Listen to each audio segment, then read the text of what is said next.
si Ombudsman Boying Rimulya may reaksyon na. Ha? Ang reaksyon ni Ombudsman Boying Rimulya, sabi ni Ombudsman Boying Rimulya, mukhang may nagtrabaho. Mukhang may nagtrabaho, sabi ni Ombudsman Boying. Ha? Ito, Ombudsman Rimulya, sa pagpayag ng Sandigan Bayan na makapagpiyansa si dating Senador Bong Revilla. Open quote, mukhang natrabaho na magkaroon ng grant of bail, close quote. O, mukhang natrabaho. Ah, galing mismo yan kay mga kabunyog. Galing mismo yan kay Ombudsman Boying Rimulya. Mukhang natrabaho daw. Ha? Alam na natin kung anong ibig sabihin niya yan. Alam na natin. Ha? Kumbaga talagang trinabaho. Talagang trinabaho yung na yan na makapagpiyansa si Bong Revilla. Kaya ito mga kabunyog, mga kabayan. Ngayon, dapat anuhin yan. Ipaliwanag ni Ombudsman Boying Rimulya. Ano bang ibig sabihin niya dyan sa mukhang natrabaho? Kaya ito mga kabunyog, mga kabayan, dapat asikasuhin ito ni Ombudsman Boying na hindi nangyayari yan. Kasi hindi tama yan. Hindi tama yung ganyan. Kaya, ito mga kabunyog, binasa ko yung dissenting opinion ni, yung portion ng dissenting opinion ni Associate Justice Carl Miranda para makita natin yung kanyang punto. Maganda yung punto. At ito, si Ombudsman Boying Rimulya, nag-react na. Sabi niya, mukhang natrabaho na magkaroon ng grant of bail. Paano niya nasabing natrabaho? Anong ibig niyang sabihin? Mukhang kailangan niyang ipaliwanag yan. Kasi siyempre, sa pananaw ng publiko, ang ibig sabihin niyan, may nangyaring galawan.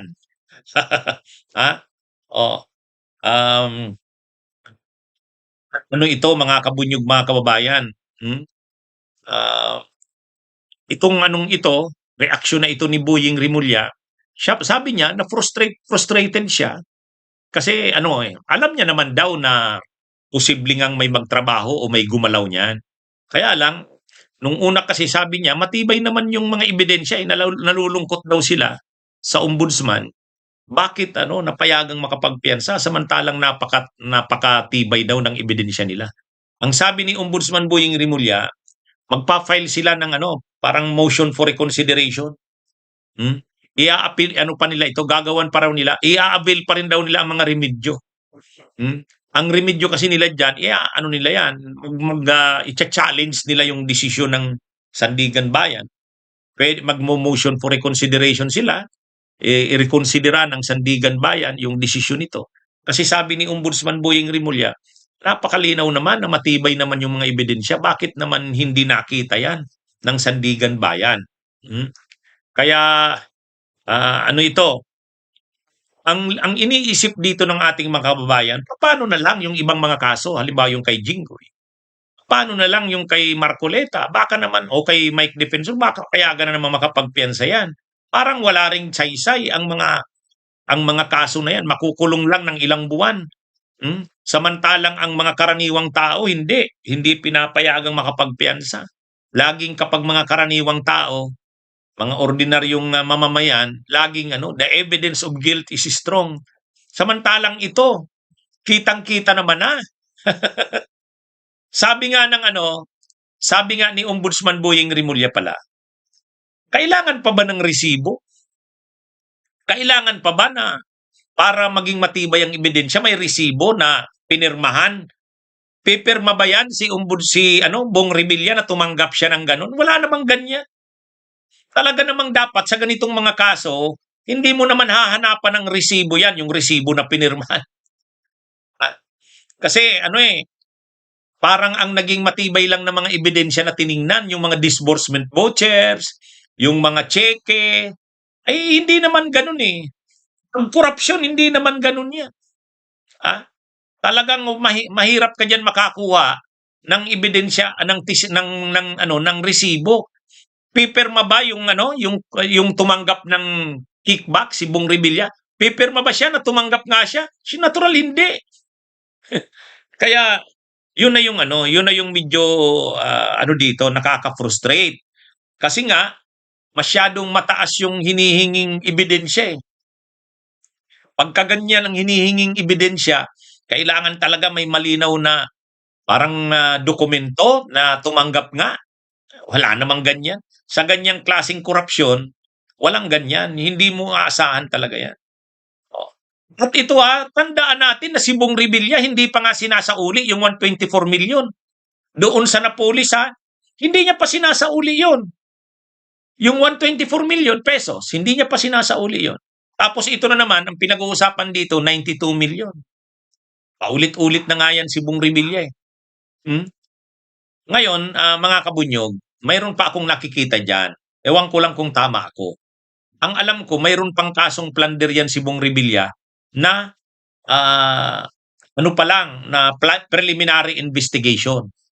Preliminary investigation. Ito kasing mga nauna sa kanyang isinampang kaso, graft sa malversation, wala pang plunder dyan. Kaya lang, yung malversation niya kasi malaking amount, kaya hindi siya nakapagpiyansa. Ngayon lang siya pinayagang makapagpiyansa. Pero pag tinuloy ng ombudsman, yung isa pa niyang kaso, yung plunder, non-bailable din yon. Sana ituloy na yon. Ituloy na yon. Ang alam ko, mayroon siyang plunder case eh. Mayroon pa siyang plunder case na preliminary investigation pa lang, hindi pa nasasampa sa ombudsman.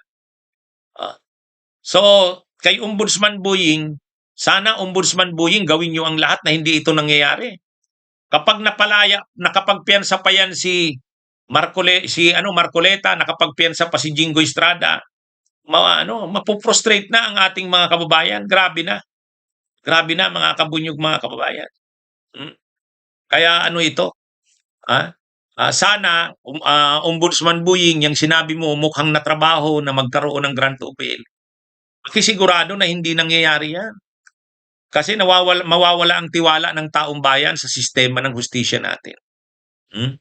Okay, mga kabunyog, mga kabayan, magandang araw sa inyong lahat. Mabuhay po tayo.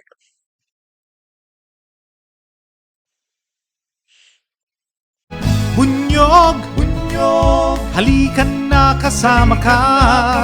Bunyog, kapag buklod ay may pag-asa. Luzon, Visayas, Mindanao, isa ang pananaw. Sa bagong Pilipinas ang bunyog isisigaw. Bunyog.